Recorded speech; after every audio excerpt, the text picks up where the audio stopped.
There is a deliberate fight between MUHOOZI Kainerugaba and RWABWOGO because of transition, and it will even escalate more as we near this phase. Daudi Kabanda, one of the leaders in the PLU headed by MUHOOZI Kainerugaba, came out and attacked RWABWOGO, and he said, and I quote, "RWABWOGO is a serious enemy.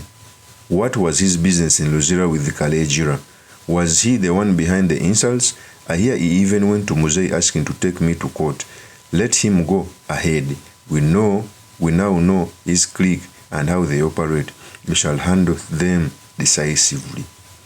That is Daudi Kabanda.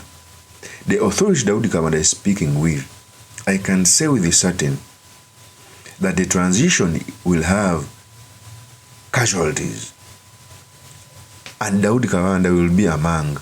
Take this video for future reference. There is no bad confrontation when you are siding with one of the relatives, because relatives can handle their issues in a bedroom. And for you, if you decide to take sides, the day they will want to iron out their differences and they get casualties, it will be among. Remember the story in the Bible where they asked for Joseph's head. It was a battle of relatives. Since Joseph was the outsider, his head had to be cut off.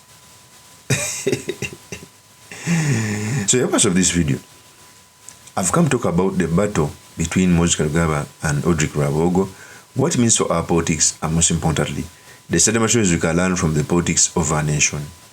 But before I do this, I want to let you know that if you're into this channel, please subscribe. And if you're watching this video from a different platform, please head on to YouTube, type in Sula Mawagari. There's a lot of content of this nature. If geopolitics and economics is what you want, this will be definitely the right channel for you to subscribe to.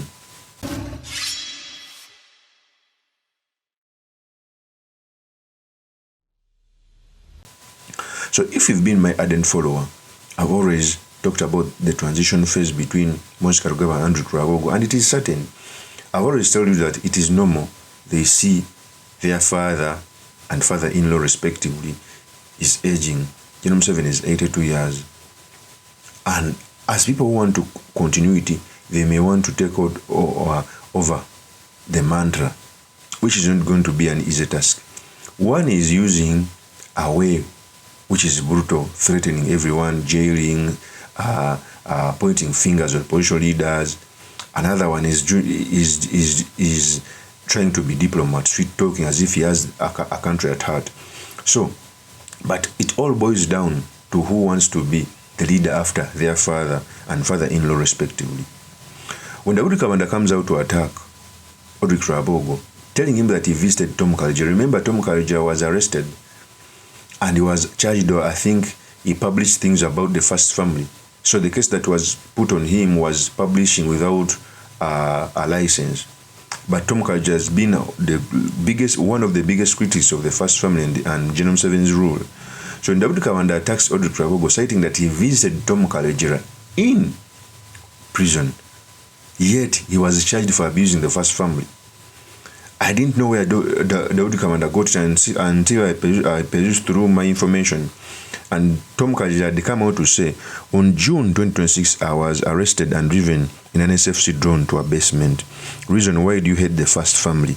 On 1st July, my friend RWABWOGO visited me at Luzira prison and also brought greetings from his wife, Patience, President Museveni's daughter. So there we are. So in other words, Kalejira was arrested for hating the first family, according to his tweet. And RWABWOGO, one of the first family members, visited him and also sent greetings from his wife, Patience. Do you understand the sense that is there?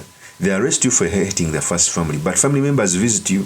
First family members visit you. So Daudi Kabanda is saying that, how can RWABWOGO visit Tom Kalejira? He's an enemy. And Daudi thinks that since RWABWOGO and MUHOOZI Kainerugaba want the same seat, it makes them enemies. It shows you the lack of comprehension in Daudi Kabanda's head. And that is the mentality of most NRM members that if you come out to want to be president, you are enemy of the president.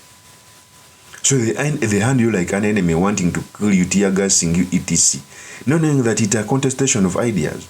So Daudi Kabanda is seeing Audrey Krabogo as an enemy for wanting to be president after General Kaguta Museveni, since his principal, Moses Kainerugaba, also wants to be president.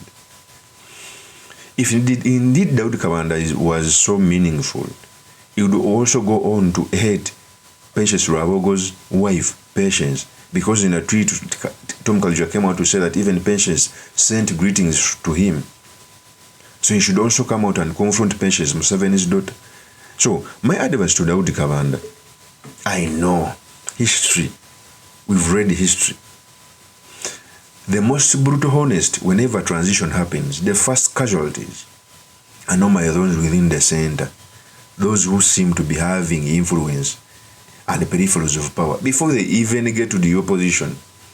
When transition is going to happen, some of the casualties, and gravely so, will be those who on the periphery before if they even come to us, the opposition.